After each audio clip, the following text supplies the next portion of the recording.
Whakaalawhalai atu hanei hadau tolo da wala tala tutupu ke lata ia mui pūlihi pūnei. Whakamua ko e tokotaha ni e tangata he motu mga nei ne ko pikisia po ko e moa he ngangau ko visi hongo fulumahiva. Ko kamata huki foki alau tolu e limunga fulu tau ki longa ke tau whakaholoanga huki booster ke wā ki whahimalolo sino. Ko amana ki foki e whakatuwhono ke whakaataa e tau wakatonga, tunga e tau wakatonga tau la mo e tau pāsese ko mai ai. Ke o mai ki Niue, ke ahi mai ki Niue, kamata he aho taha he mahina hao ke topa. Hanei do wala tala ia.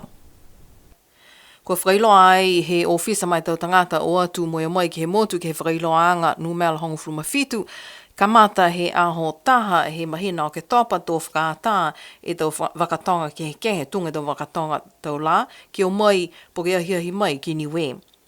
Kai tū maua ngai ani e tau hata ki anga he whakatuwhono ke lata mo i tau tangata kua manako ke o mai ki Niue, kua lata ke whai tohi whakaata ni whakaingoa koe travel pass.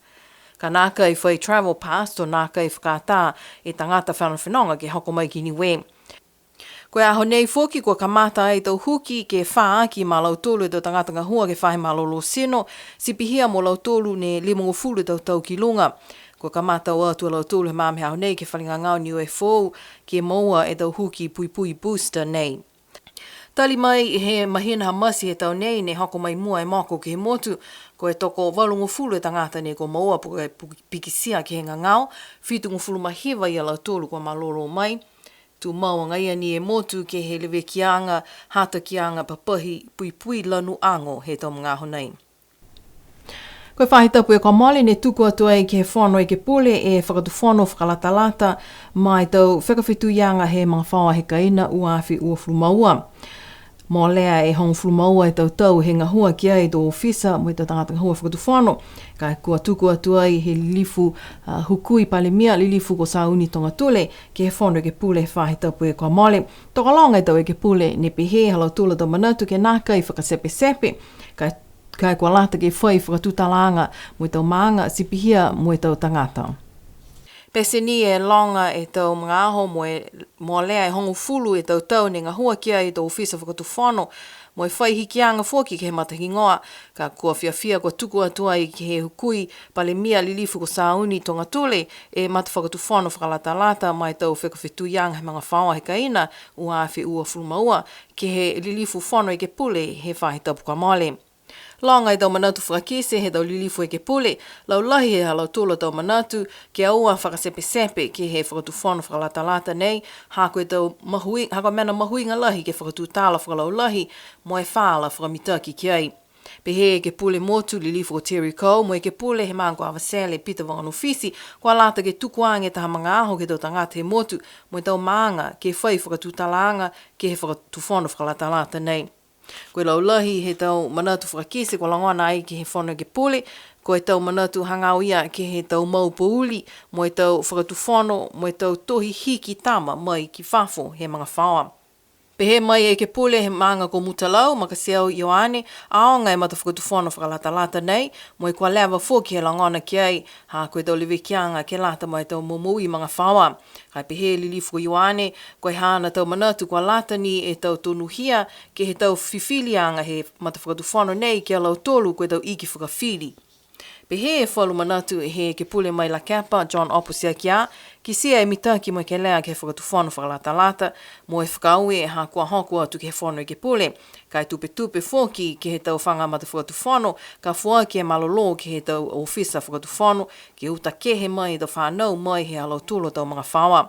Ko e tau mana kua kisia ke he motu ko New Zealand mo e tau le kua ni ko tupu mai ai. Pehe e ke pule mai he maanga kua lofitu koe lau, lilifu vainga tuku i tonga, kua lewa fōki he ngahua ke he whakatuwhono nei, whai manatu whakakise fōki ia ke he tau whakatuwhono kua lewa mai he tau kua mali tahe awhi hiwi seo onu fulumahiwa, tunga e tau whakatuwhono ke lata mai tau hiki he tau whanau mai whawhi mga whaua, kua lata ke whai ono ki ai. Mahuinga e whakatuwhono whakalatalata nei ke he whakawhituianga he mga whaoa he kaina he tala hau hei ki pule lilifu ko mana inu me hana amana kianga ke naka i toho loa atu e tau whakatutalaanga ha kua lewa inga hua he whakatuwhanu ki ai pe he lilifu ko inu kua lata ke whalanaki ke koumisi haka haka he whanau ke pule ke tau si halau tolu atau ngā hua mo i liwa ki atu ai ke whanau ke pule he tau ahui mua.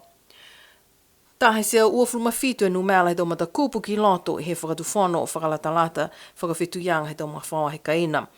Ka talia he whanau ke pule ke eke mo whakatuwhano tohi tō moumou e whalu he tau mata whakatuwhano tuai ki loto he tau whakatuwhano General Acts he tau taiha whihiwisi o anu fulmavalu ke lata mai tau holi whano lau tolu ne no nofu pouli mo e whalu o whakatuwhano whoki.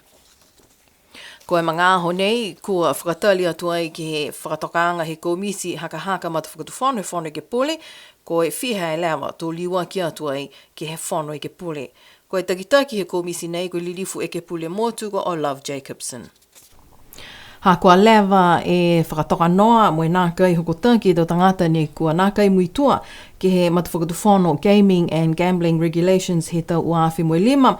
Kua tokalonga ne nākai iloa ku holia e lau tolu e matawhakatuwhano nei. Ko e mena ia kua whaitau seanga ki ai e whahinga hua leo he mga aho nei ke lata ia mo e tau whakafuanga he tau la wholo mo e tau whia bingo kua nākai lata ke tausi he tau tangata ke moa tupe maha lau tolu. Kua whakatutala ai mo e takitaki leo ko Timothy Wilson ke he whakaholoanga News of the Week he leo taonga he awhalei le whaitapuka mole. Mo e ko pihea ia nākai manako ia mo e whahinga hua leo ke whakahala i tō tangata. Ka e kua manako e whahinga hua ke whai whakakoanga ke lata mo i tō tangata he motu ke mailonga nākai mai ke tō tangata ke whakafua i tō la wholo mo i tausi e tau whiua bingo. Kua whakamama mai he takitaki leo nākai muitua i tō tangata ke mga honei ke matawhakatuwhano tohi. Ki lalo hifo o he matawhakatuwhano mga honei, koe tau matakau tunga e tau matakau sipote, mo e whalo matakau ni ne kua whakangofua he whakatuwhano ke whakafua la whalo, ke lata mai tau puhala tutuli tupe. Kai kua kisia he tau mga honei, kua mōlea e tau numela la whalo, mo e tau tupe ne kua maua mai ai he tau la whalo, mo e nākai whai pe mita whoki ni kua whatutongi. Koe mena ia kua whai tau seanga kia e whahinga hoa leo ke whai hikianga ke he la matawhakatuwhano, ne kua tātua i mga honei ke tau pulotulo ea ke haka tō tuku atua i ke whanu i ki pole ke whaitau seanga kua tonu. Ha kua kisia ki ai kua mōlea e tau tupe moua mai he tau whiua bingo mo e tau whakafuaanga he tau la wholo. Kua muka lahi whoki e ke he mga honei ke whakafua e tau la wholo ke tau social media mo e tau se tau whiua bingo whoki muka whoki ha koe tau puhala online banking. Kua ofulu e tau he tali mai he whakatue o ofisa komisina tukolunga he whakatuwhano Niue ki Wellingtoni. Kai nākai whamahani ke maua e tau mga aho ke whakatutala mo e lilifu komisina. Ka koe māmeha nei, kua mai ki ai ke whai mga aho ke whakatutala ai. Mo ia e hukui koe komisina tukolunga Niue ki Wellingtoni ki New Zealand koe lilifu ko ofisa pingia. Mai ki ai ke tutala mo ia hangau ia ke he katowhanga koe hukui he whakatuwhano Niue ki New Zealand. Pese ni he tōla he uha e māmeha nei mo nākai hangahanga mitaki e tau liupoko he whahe whakapuloa ke tau usi kia e tau whakatutalanga. Kai whia e lilifu komisina ke oantu ke he lalo whale ma le wakalele ke tūtala ai hangao ke kotowhanga koe komisina tukolunga ha Niue ki New Zealand. Langa e pareko ke mahani he mui ngahua. Kai mitaki mui ngahua ha ke mahani whakawhituianga mai tau motu, ni kua hai ai e tau maweheanga mo Niue. Si pihea whoki me tau officer mo atu ki he tau ministry New Zealand ne whakaweangai mo Niue. Mo atu ki he Ministry of Foreign Affairs. Me whauru ministry whoki. Mitaki e tau whakawhituianga ia. Koe mana ni ke hākua ki sianga ke he tau kotowhanga pehe nei e kua lata he rangata ke sino malolo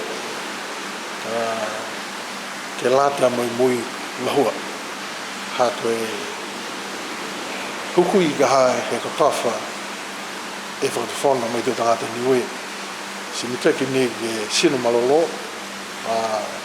milino ma mitaki e manamana tuana katoa hai to manausia si koe pare ko lahi nei koe lali ke mui maroro ke lata mai katawhanga mai whakawhianga ianga mai tau tangata ni ha ai ni tu tangata he tau motu ne whakawhinga i Niue kai moa tu fuki ke tau Niue ne no fo whanu i New Zealand i si pia fuki Australia ha koe taha ia he taha mare he katawhanga ha koe kui he whakawhanu ke he tau Niue ne no fi New Zealand si lahi mahai ke pare ko ia kai nā kai mai ke he katawha ke whakatautonu pesi ni hoko mai te maha nego i rime tau kai nā kai mai ke hoko si atu ke he katawatoa he tau Niue ne no whanu i New Zealand kai whai braho hane whalataha atu fuku ki Australia Australia so koe to mena lalahi na ia ke he mui katawha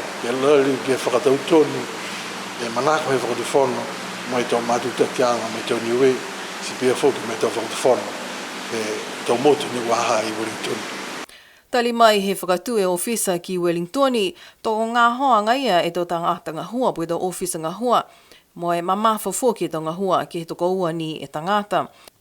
Koe komisina mo e hana tuhi kupu whakamua e tō tangata ngā hua ni ki he ofisa ha Niue he tō ngā hunei.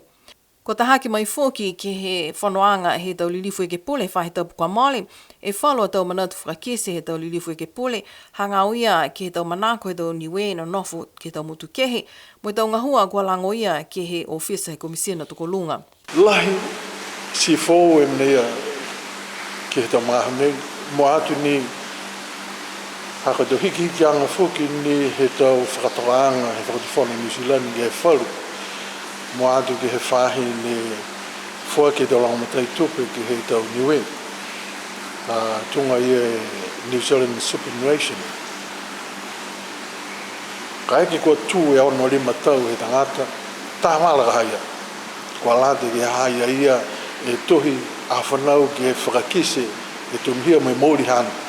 Ke mahani he tau whawhasianga tau tau, mo he ngā whuki ni e tau mena i ne manako e whahi ia ke moa. So ko mana lahi e maha nei ko kumi ka he tau Niue ofisa ke moa e tau pepa whanau ke whakatautonu ai ke tau manako e whahinga hua hangau ia ki alo tolu kua tui doana whulumarima tau tau ke kuma whakamori ana kai lau lahi mori e tau mtakainanga ai ni ko New Zealand ka bihafo ki Australia ke kumi mai ki ofisa ke buhala he moa ang he tau pepa whanau mena lahi ia la mea anoni ka haki he tau whakamauanga o ke tau tohi mamasi kai lahi ni ke he tau pepa whanau ni kumi mai ha kua ngaro ha whalu ai whai ha whalu ai whai pawaki ni whalu si manako ke moa he tau tohi ia ke whakamori ki whoki ka kumi laisini whakahoro o ke tau se tau passport e domina usia si lahi e manako tokolonga ka e tau matakainanga Niue i New Zealand ma Australia ne manako ke tau koroia si mole tau hawanga ia ka kiau koe ngahua taha i tau ngahua ka he ofisa ke lau matei tau tangata he motu ke he tau koroia hawana mai ke ngai ni he tau tangata ke o hako ki ne mai ke ngai ni he tau tangata i Australia ke o mai hako kai tahe man ai whai roi lau tolu hai tu matuta ki ana so ke puhara tonu ne ia kumi ke he ofisa i Wellingtoni ko maua he mga ia ke whakailoa mai ki hinei ke he mahani he tau hako he tau ingoa mai hiki anga he tau ingoa whoki hako na mai ke tau se tit pol ke hiki anga ingoa si bia ni me tau tongi ke whi ke lata mai tau pepa whanau ia ni ko mana silahi mori e whakahoro anga ia kai tahe man mai ke ngai ni a mau he ofisa ke tau mai whakailoa mai ki hinei ko tau buhara ni ka haka manako mawhisi whalu ke moe to koroa ia uta whakamiri hila ai whataria he tau ofisa ne manako na lo tolu ke he matapatu tumbe original he pepa whanau ai manako lo tolu ke he kopi ne whakawhano whakahila e si mori tala hawanga ia lahi mori ngā hua ia ke he tahamare ia hai ha moa tau ngā hua ka keke whewhe koe toi ni he te pahara ki lao matai ke tau tangata. Pehe komisina lilifu ko pihingia amana kia ia ke whaihi kianga ke tau numela tangata ngā hua he ofisa ha koe tau ngā hua lalahi ko lango ia ke ofisa kai toko ua ni e tangata ngā hua ki ai. Pehea ia koe ofisa komisena tokolonga Niue ki Wellingtoni ke whakatū mau e tau matutakianga he whakatūwhono Niue mo e tau motu I whafo. Kua lata ke whai hiki anga ke he numera tangata na hua. Ke langomatai ia ke ofisa. Tunga ne whakaleo au. Na lata whoki ni au ke pui haka tangata na hua ni ke mamafa lai. I roa tau tunga ngā hai waha ka lahi maha ke ngā hua e siwe mui whaka mga whawa taha mena whoki si aonga lahi ke le wiki I tau tangata na hua ke he tu whahi osi. Ke mai ke he tangata kaha ke longa ni fia ke he mui ngā hua. Kai wahaha ia longana e tupi. Si kua hia e manako ke whai ke mai ofisa ke whakalaulahi atu. E te ngahua ia haka mena ne mua koe whakawhituyanga ha Niue mo e tau motu. Aini ke tau motu ni matutaki mo Niue ka bia whoka alau tolu e tau mission ne toko lima o fulu I Wellington.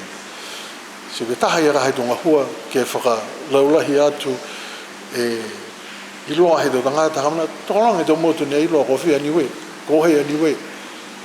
Yes, koe ngahua nei akaha koe lari ke whakalaulahi atu bihia ke iloa. Si koe taha ia he tau buhala koe tau matutakianga. Ke whalo wala tāla whoki kua whakalataha atu I ki pule he tope lilifu ko Crossley tātui.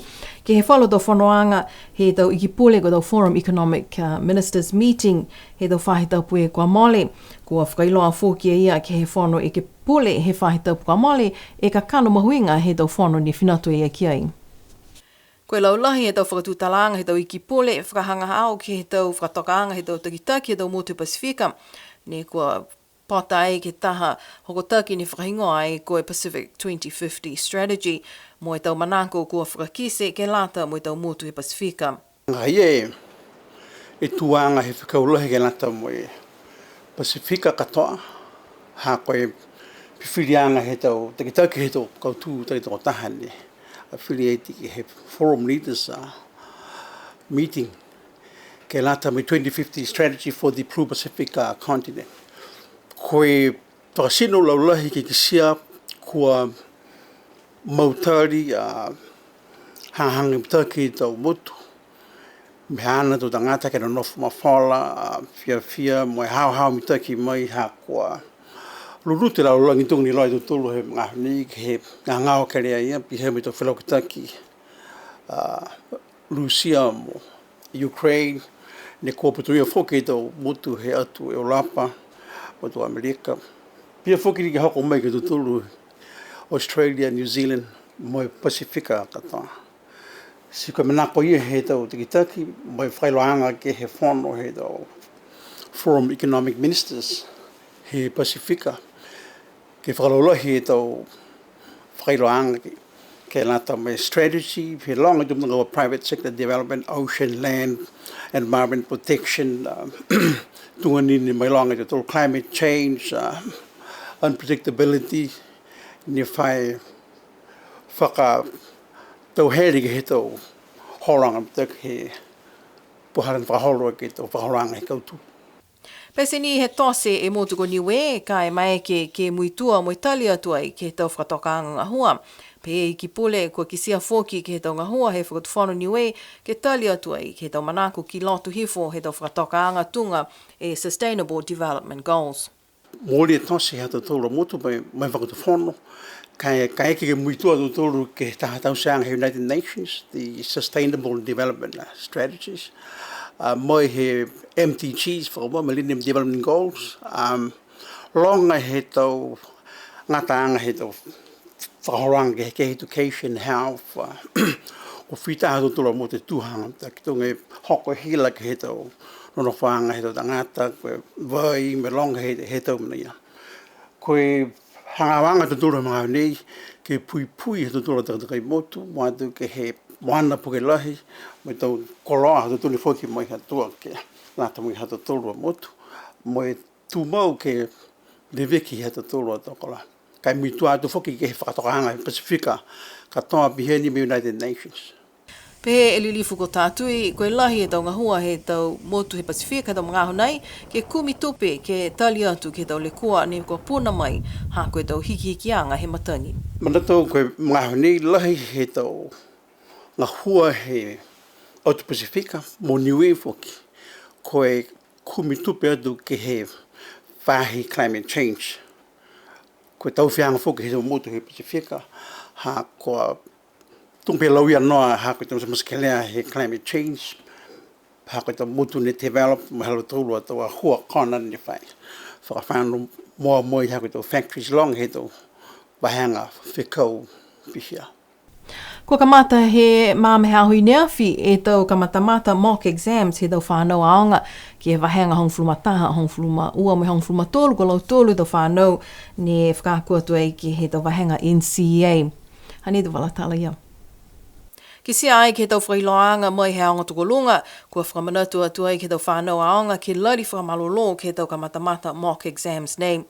Moe whakamama atu fōki ki tau mamatua, kanaka I mea ki he tama ki he tau se haana tau kamatamata he mtahiku tau, tō whakaonga I tau ala nei ke lata moe tau ala katoa he tama whakako he tau. Kua kamata e tau kamatamata halau tolu I Nerfi ke whakausi mai he aho tuloto, he aho ono mai hina o ke topa. Kua mana ki e tau whanau aonga NCA, he waweheanga taha ua mo tolu ke tau se halau tolu a tau kamatamata ki he matahiku tau, tunga whamahani he mahina hano wema. Whakamnui nā atu ki tau whanau aonga ke halau tolu a tau kamatamata, moe amana ki atu whoki ke he tau kamatamata he matahiku tau. Ke he whalo walatala kua amana ki e whakatuwhono ke e whakafou e whale ne toka ai tau ofisa he patahanga he tau whahinga hoa papiliki ko e Ministry of Infrastructure ia. Moe whalo he tau ofisa he whahinga hoa whanua fusika moe toa kau. Kua amana ki ai ke whakamole molea e $500,000 tāla ki he tau whakafouanga nei. Pehe mai e lilifu I ki pule ko Crossley tātui, kua naka I hanganga mita ki e tau ofisa nei ke lata moe tau tangata hua. Ko mena ia kua amanaki ke whakafou ai, moe kua amanaki ke whakamole a whakatose $500,000 tāla ki e tau ngahua whakafouanga nei. Kua kamata tuai e renovation, liu whakafou he ofisa he infrastructure piha whoki me taha mana he whahinga hoa whanua. Hako lewa doi e tū moe popo I hanganga mita ki tau liu poko. Ke ngahua whakamita ki tau ofisa me horo mita ki hala tūlo tau ngahua.